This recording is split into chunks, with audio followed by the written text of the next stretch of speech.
Hi, everybody. Welcome back to the All Access Studio. I'm your host, Marty Finn, and joining me now is Gelong Thubten, who's a mindfulness and meditation teacher. So, Thubten, thank you so much for making the time to be with us in the studio. Thank you. It's great to have you here. Thank you. So, we're going to start this off the way we've been starting off with all our guests. We want to ask you a question. What were your career aspirations as a kid? So, what did you want to be when you grew up? Not a monk. Not a monk. Okay. That was not. I'm a bit confused now, but keep going. The whole monk thing was not on my radar at all. In fact, growing up, I wanted money, I wanted success, and in fact, I became an actor before I was a monk. And I was really interested in that kind of work, but it was stress, huge amounts of stress that drove me to a monastery, and I completely changed direction. Wow. Through some kind of like meltdown through stress. That's what turned me into a monk. Really? Yeah. Wow. And you grew up wanting to be an actor? Yeah. My mother's an actress. Really? So I kind of wanted to follow in her footsteps. And I think there was something in me that wanted to communicate. And now, of course, as a monk teaching meditation, I get to communicate a lot and hopefully help people. So my motivation changed from wanting some kind of financial success into wanting to help others. Wow, that's fantastic. Thank you for sharing that. So, in thinking of mindfulness, we are constantly bombarded with, interruptions and things throughout the day. Like, what are some tips you would recommend to help people be more mindful in their daily lives or while they're at work? Yeah, I think sometimes people think meditation and mindfulness is something you do very separately from your ordinary life. Like you might sit at home and meditate, but it's really interesting when you can bring it into daily situations. So as you say, in the workplace, we're bombarded with emails and phone calls and the pressures of work. If you can have mindful moments throughout your day, that changes everything.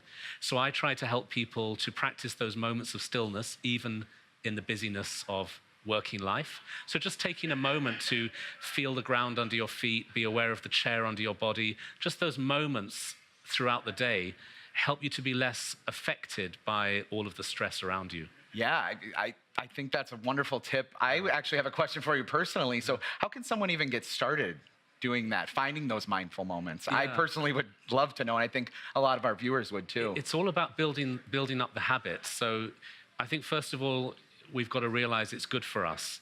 So maybe reading or studying a little bit about the brain science of meditation and how it reduces cortisol in the body, reduces stress. Once you know that, you want to do it. A little bit about the why. The why, and then you just have to do it, and you're kind of building the habit. And one of the most important things is to do small moments. If you try and do it for too long, you kind of crash and burn. Sure. Because you took on a huge task and then you feel like you failed because you don't do it. But if you just build it up slowly throughout the day, it starts to become a habit. All right, very good. Well, thank you for the tip. Thank you. In thinking about what companies can do, what can employers be doing, what are some thoughts you have on how employers can start to take a lead in bringing that mindfulness to work and helping their employees from that standpoint? I think it's very much about making it part of the company's culture so that mindfulness is placed as an important skill, and maybe not only for well-being, although that's important, but wider than that. So in terms of professional development, for example, if you practice mindfulness, you're more focused. You're more concentrated, so you can work with greater efficiency. Sure. So if mindfulness can be seen as a work skill and encouraged on that level, then people will feel more supported. And then, of course, if the company can have meditation rooms, I know some companies do meditation in their lunch break, or it's kind of accepted as part of company culture, maybe starting meetings with 1 minute of stillness. So it's kind of woven into the company's culture. Then it becomes very normalized and people feel supported in doing it. Yeah, one of our other guests we had on the other day was actually talking about having complete silent dinners with your coworkers as a way to get to know one another interpersonally. It was kind of mind-blowing for me because I couldn't think of the concept, but you mentioned even the first minute of a meeting just being quiet. Yeah, and silent eating, I mean, it's not practical to do that all the time, but it's an amazing way to actually have a real break. Because otherwise the lunch break is not a break. You're just talking madly and then getting yourself more stressed, and then you go back to the desk. But what about having some space at lunch? If you eat silently or just mindfully, you're actually chewing the food properly, digesting it properly, having that mental calm down. Yeah.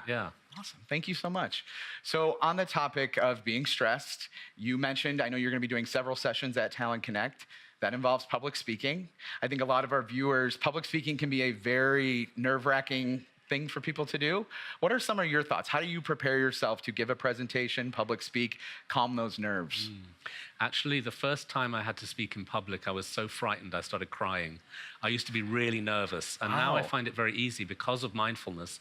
And my way of preparing for a talk is not around the information. I don't sit there with notes planning what I'm going to say. I prepare my body and mind to be in a mindful state. So maybe backstage, I will spend a moment focusing on my breathing, feeling the ground under my feet, dropping my shoulders, going into that mindful zone so that when you walk on stage, you're completely in the moment. And you have your knowledge already, it will come out. You don't need to be, revising your notes. You need to be preparing yourself to be calm, open, and in the moment. In the moment. I was just going to say, yeah, that makes a lot of sense. So you've talked a lot about advocating a change in meditation from self-motivation to compassion. Can you share a little bit more about what that means? Yeah, I'm very much into compassion-based mindfulness, which means that when you're practicing the mindfulness, you have a sense that you're not just doing this for your own personal well-being. Yeah. That's included, but you're also doing this so you can be of greater benefit to others. So you're bringing peace to your own mind so that you can bring peace to those around you, because we are social creatures. Yeah. We're all connected. So we need to honor that connection and maybe bring the mindfulness into our connectivity so that our relationships improve, our personal relationships, our work relationships. I think peace in the mind leads to peace outside. And compassion means to have empathy for others, to see their side of the situation, to be less judgmental. And this is definitely part of the mindfulness process. Wonderful. All right, so final question. We're asking, it's a LinkedIn tradition. What is something we would not know about you based on your LinkedIn profile? Something you would not know about me? Wow, I don't know.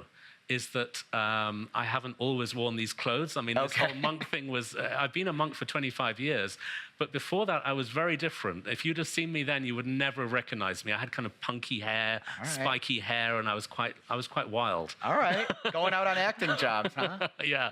All right, great. Well, thank you so much for being with us today. We really appreciate the time and the tips. Thank you, very helpful. So folks, stay tuned. We're gonna cut over to Josh Burson's breakout session right now. So we will see you in a little bit.